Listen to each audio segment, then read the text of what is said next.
Hello বন্ধুরা, good morning. এই সকালে উঠে আমি কোথায় যাচ্ছি একবার দেখে নিন। গাড়ি স্টার্ট করলাম।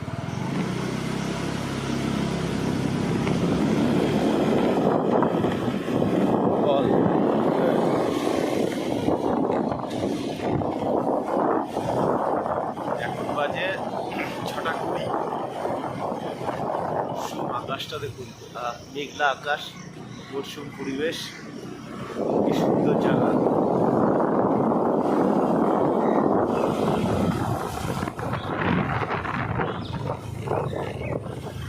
হেভি জায়গা। তারপর ঝিরিঝিরি বৃষ্টি পড়ছিল।